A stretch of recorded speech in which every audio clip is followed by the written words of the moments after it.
And thankfully, though, as bad as those images look, no one was seriously hurt. We've had our share of tornadoes and devastating weather here in the Commonwealth, but nothing like that on tap here today. No tornadoes. We, of course, had the rain yesterday, and the good news with that is we got the exact thing that we needed.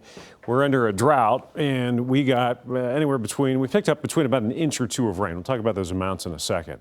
Overcast skies here, still some spotty showers. This is the Max Track out into eastern Kentucky. You've got some light rain still falling there and some showers that have developed back west of I-65. So we'll keep a low-end chance for at least a few showers lingering this morning, but that more widespread rain is done. They've got ice in the mountains, West Virginia, running up into western PA.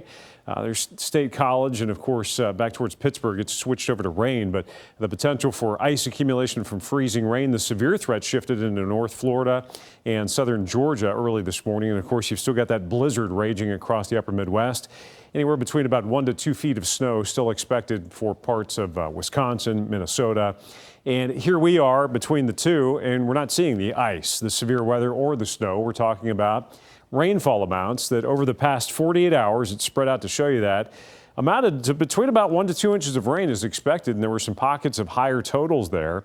And just over the past 24 hours, we're around an inch to an inch and a half. So that's going to put a nice dent in the drought. We'll get another drought update this morning, but these numbers won't be factored into it. The data cutoff is Tuesday, earlier in the week, so they can calculate it. The precipitation chances for the remainder of the week going into the weekend, pretty low.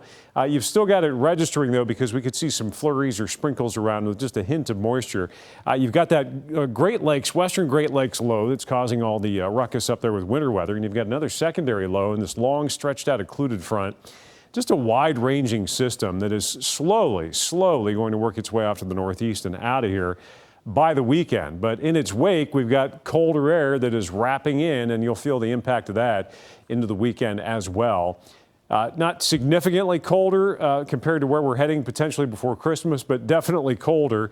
That colder air, you can see it expanding, pushing farther south Friday into Saturday, and Saturday is likely where we'll bottom out with highs only in the 30s. After starting out today around 50, falling into the 40s today, which a lot of folks have already done, and then bottoming out in the 30s over the weekend. Now, let's take even farther out. This is Monday, December 19th. The just wicked cold air loading up around Siberia. Right there's Alaska, northern Canada. And then as we drop south, you can see that colder air, that Arctic air just blossoming and dumping down across the United States, the midsection of the U.S. The signals have been out there for days now that we could have this Arctic outbreak. And look at the date there, December 24th, a little closer to Christmas. So this could be wide-ranging, and it could be brutal if we see that kind of a southern extent of it with 30 to 40 degree below normal temperatures and just a frigid, potentially record-setting Arctic outbreak could be brewing from the U.S.-Canadian border all the way down to potentially Florida. This could be one of those deals where it gets cold enough to punch that far south. Could be an impact for the Gulf Coast.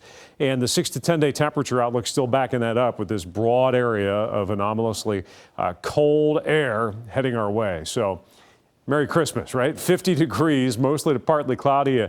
A chillier afternoon today. Will fall into the 40s. Some folks, again, already there. Mostly cloudy overnight. Some sprinkles, some flurries possible. Winter begins Wednesday, and almost as if on cue, that Arctic front drops south. Could be some precipitation, mixed precipitation along it before that cold just comes crashing in for the weekend.